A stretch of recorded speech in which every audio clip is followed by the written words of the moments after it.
കണ്ണൂർ ജില്ലയിലെ കാര്യങ്ങൾ ഏത് രീതിയിലാണ് ജാഥാ പര്യടനം എന്ന് പറഞ്ഞു തരാൻ പി.വി. കുട്ടൻ കൂടി ചേരുന്നുണ്ട്. Kuttan, good morning. Good morning Vinsha. ജാഥ തുടങ്ങിയ അന്ന് മുതൽ ജാഥയ്ക്കൊപ്പം പര്യടനം തുടരുകയാണ് പി.വി. കുട്ടനും. നിരവധി വിഷയങ്ങൾ അത് കഴിഞ്ഞ 10 വർഷക്കാലത്തെ അല്ലെങ്കിൽ 9 വർഷക്കാലത്തെ ഗവൺമെൻറ്റിൻ്റെ വികസനക്ഷേമ പ്രവർത്തനങ്ങൾ മാത്രമല്ല ആ ജാഥ കമ്മ്യൂണിക്കേറ്റ് ചെയ്യുന്നത്, ജനങ്ങളുമായി സംവദിക്കുന്നത്. എല്ലാ ദിവസവും വടക്കൻ മേഖലാ ജാഥ നയിക്കുന്ന ജാഥ ക്യാപ്റ്റൻ എം.വി. ഗോവിന്ദൻ മാസ്റ്റർ വിവിധ വ്യക്തികളുമായിട്ട് മുഖാമുഖം നടത്തിക്കൊണ്ടാണ് ഓരോ ദിവസവും ജാഥയുടെ പര്യടനം പ്രയാണം ആരംഭിക്കുന്നത്. അതിനുശേഷം ഗോവിന്ദൻ മാസ്റ്റർ വാർത്താ സമ്മേളനം ഉണ്ടാകും. ആ വാർത്താ സമ്മേളനത്തിൽ കേരളം ചർച്ച ചെയ്യുന്ന എല്ലാ വിഷയങ്ങളും പ്രതിപാദിച്ചുകൊണ്ട് മാധ്യമപ്രവർത്തകരുടെ ചോദ്യങ്ങൾക്ക് മറുപടി പറഞ്ഞുകൊണ്ടാണ് വാർത്താ സമ്മേളനം നടത്തിക്കൊണ്ടാണ് മാഷ് അതത് ദിവസത്തെ ജാഥ ആരംഭിക്കുന്നത്, പര്യടനം തുടരുന്നത്. അപ്പം തന്നെ എടുത്തു പറയേണ്ട ഒരു കാര്യം കൂടിയാണ് ഓരോ സ്വീകരണ കേന്ദ്രങ്ങളിലും ജാഥയ്ക്ക് ലഭിക്കുന്ന ആവേശകരമായ ഒരു വരവേൽപ്പ്. ഇന്നലെ ഞാൻ ഉച്ച സമയത്തെ ഡ്യൂട്ടിയിലിരിക്കുന്ന സമയത്താണ് നമ്മുടെ കണ്ണൂർ റിപ്പോർട്ടർ കൂടിയായ സന്തോഷ് ഡെസ്കിലേക്ക് വിളിക്കുന്നത്. ജാഥ എത്തിയിട്ടുണ്ട്, അതൊന്ന് ലൈവ് കൊടുക്കാൻ പറ്റുമോ? കാരണം അത്രയേറെ ആളുകളാണ് ജാഥ എത്തിയ സ്ഥലത്ത് ഗോവിന്ദമാഷെ കേൾക്കാനും കാണാനും സ്വീകരിക്കാനും ഒക്കെ എത്തി നിൽക്കുന്നത്. അത്രയേറെ ക്രൗഡഡ് ആയിട്ടുള്ള ആളുകളുടെ നടുവിൽ വെച്ചാണ് ഇത്തരത്തിലുള്ള ജാഥകൾ മുന്നോട്ട് പോയിക്കൊണ്ടിരിക്കുന്നത്. അപ്പോൾ കഴിഞ്ഞ കുറേ ദിവസങ്ങളായി ജാഥയോടൊപ്പം പര്യടനം തുടരുന്ന ഒരു എന്തായാലും അതിൻ്റെ ഒരു അനുഭവം എന്ന് പറയുന്നത് നേരിട്ട് ജനങ്ങളുമായിട്ട് സംവദിക്കാനും സംസാരിക്കാനും ഒക്കെയുള്ള ഒരു സാഹചര്യം കൂടിയാണ്.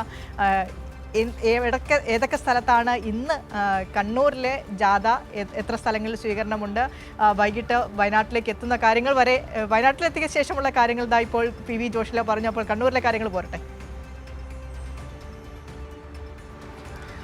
വിനിഷായി ജാഥ ഒരു ചരിത്ര സംഭവം തന്നെ ആവുകയാണ്. കുമ്പളയിൽ നിന്നും, മഞ്ചേശ്വരത്തെ കുമ്പളയിൽ നിന്നും ആരംഭിച്ച് ഇന്ന് 5-ാം ദിവസത്തിലേക്ക് കടക്കുന്ന ഘട്ടത്തിൽ വലിയ സ്വീകരണം ഓരോ കേന്ദ്രങ്ങളിലും നമ്മൾ നേരിട്ട് കാണുകയാണ്. 10,000ങ്ങളാണ്. അതൊരു അതിശയോക്തിയില്ലാതെ തന്നെ പറയാം. നാടിൻ്റെ നാനാഭാഗത്തു നിന്നുള്ള സമൂഹത്തിൻ്റെ പല തുറകളിൽപ്പെട്ട 10,000കണക്കിന് ആൾക്കാരാണ് ഓരോ ദിവസവും ഓരോ കേന്ദ്രങ്ങളിലും ജാഥയെ വരവേൽക്കാൻ വേണ്ടി എത്തുന്നത്. ഇതൊക്കെ LDFിൻ്റെ ശക്തി കേന്ദ്രങ്ങളിലൂടെയാണ് ജാഥയുടെ പര്യടനം. ഇന്നലെ മട്ടന്നൂരിലും അഴീക്കോടും കണ്ണൂരും വൈകിട്ട് തലശ്ശേരിയിലൊക്കെ ഒരു വലിയ രീതിയിലുള്ള ജനമുന്നേറ്റം, വികസന മുന്നേറ്റ ജാഥ എന്നാണ് ജാഥയുടെ പേരെങ്കിൽ ഇതൊരു വലിയ ജനകീയ മുന്നേറ്റമായി മാറുന്ന കാഴ്ചയാണ്. തലശ്ശേരിയിലൊക്കെ ജാഥ ക്യാപ്റ്റനെ സ്വീകരിച്ചുകൊണ്ട് ഈ മുഖ്യ വേദിയിലേക്ക് എത്തുന്നതിന് തന്നെ ഏതാണ്ട് 1 മണിക്കൂറധികം സമയമെടുത്തു. അത്രയും ആൾക്കാർ ആ സ്വീകരണ സമ്മേളനത്തിൽ, അതായത് എം.വി. ഗോവിന്ദൻ മാസ്റ്റർ പ്രസംഗം കേൾക്കുന്നതിന് വേണ്ടി മാത്രമല്ല, ജാഥയെ സ്വീകരിക്കുന്നതിന് വേണ്ടി, എം.വി. ഗോവിന്ദൻ മാസ്റ്റർ സ്വീകരിക്കുന്നതിന് വേണ്ടി ഒരു 1/2 കിലോമീറ്റർ ദൂരത്ത് നിന്ന് ഇങ്ങോട്ട് ഘോഷയാത്രയെക്കൊണ്ട് വിവിധ കലാരൂപങ്ങളും ബാൻഡ് മേളങ്ങളും ചെണ്ടമേളങ്ങളും ഒക്കെയായി വലിയ ഒരു ആഘോഷത്തിൻ്റെ ഒരു പൂർണ്ണമായാണ് ഈ ജാഥയെ വരവേൽക്കുന്നത്. വലിയ ഒരു ജനങ്ങളിലൊക്കെ പങ്കെടുക്കാൻ വരുന്ന ജനങ്ങളിലൊക്കെ വലിയൊരു ആവേശം കാണുന്ന കാര്യം എന്ന് വെച്ചാൽ, സാധാരണ ജാഥ എത്തുന്നതിനും ഒരു 1-2 മണിക്കൂറുകൾക്ക് മുമ്പ് തന്നെ നമുക്കറിയാം ഈ ജാഥയുടെ ഒരു പര്യടനം സ്വാഭാവികമായും ഓരോ കേന്ദ്രങ്ങളും വലിയ ജനക്കൂട്ടം ഉള്ളതുകൊണ്ട് തന്നെ എത്താൻ കുറച്ച് വൈകാറുണ്ട്. പക്ഷെ അതൊന്നും കണക്കിലെടുക്കാതെ വളരെ നേരത്തെ തന്നെ ഓരോ കേന്ദ്രങ്ങളിലും 10,000കണക്കിന് ആൾക്കാർ ജാഥയെ വരവേൽക്കുന്നതിന് വേണ്ടി എത്തുന്നു. നവകേരളം പടുത്തുയർത്തുന്നതിന് വേണ്ടിയുള്ള പുത്തൻ ആശയങ്ങൾ പങ്കുവെക്കുന്നതിന് വേണ്ടി ജനങ്ങൾ ഈ സ്വീകരണ കേന്ദ്രങ്ങളിലേക്ക് ഒഴുകിയെത്തുകയാണ്. നമുക്ക് തന്നെ ഈ ജാഥ പോകുന്ന കേന്ദ്രങ്ങളിലൂടെ പല തരത്തിലുള്ള റോഡുകളിലൂടെയൊക്കെ നമ്മൾ പോകുമ്പോൾ ആ വികസനം നമുക്ക് നേരിട്ട് അനുഭവവേദ്യമാവുകയാണ്. അതുപോലെ തന്നെ ഈ പരിപാടിക്ക് വരുന്നവർക്കും ഈ സ്വീകരണത്തിന് വരുന്നവർക്കൊക്കെ വളരെ കൃത്യമായിട്ട് അറിയാം അവർക്ക് അവരുടെ നാട്ടിലുണ്ടായ വികസനങ്ങൾ എന്താണ്, അവർക്ക് വ്യക്തിപരമായി ലഭിച്ച നേട്ടങ്ങൾ എന്താണ്. കാരണം ലക്ഷക്കണക്കിന് ആൾക്കാർക്കാണ് ക്ഷേമ പെൻഷൻ നൽകുന്നത്. അതോടൊപ്പം തന്നെ ഇപ്പോൾ സ്ത്രീ സുരക്ഷാ പദ്ധതിയിൽ ഉൾപ്പെടുത്തിക്കൊണ്ട് 31 ലക്ഷത്തിലധികം പേർക്ക് മാസം 1000 രൂപ നൽകുന്ന പദ്ധതി വരുന്നു. ആ പദ്ധതി എല്ലാ വിഭാഗം ജനങ്ങൾക്കും, എല്ലാ വിഭാഗം സ്ത്രീകൾക്കും ലഭ്യമാക്കുമെന്ന് കഴിഞ്ഞ ദിവസം എം.വി. ഗോവിന്ദൻ മാസ്റ്റർ തന്നെ പ്രഖ്യാപിച്ചിരുന്നു. അതോടൊപ്പം തന്നെ നമ്മുടെ റോഡിൻ്റെ വികസനം, ആശുപത്രികളുടെ വികസനം, വിദ്യാഭ്യാസ സ്ഥാപനങ്ങളുടെ വികസനം, വ്യവസായ മേഖലയുടെ വികസനം, ഇതൊക്കെ നാട്ടിൻ്റെ ചെറിയ ഗ്രാമങ്ങളിൽ പോലും അനുഭവവേദ്യമാവുന്ന രീതിയിലേക്കാണ് കഴിഞ്ഞ 10 വർഷക്കാലത്തെ പിണറായി സർക്കാരിൻ്റെ സമാനതകളില്ലാത്ത വികസന പ്രവർത്തനങ്ങളും ക്ഷേമ പ്രവർത്തനങ്ങളൊക്കെ നടന്നത്.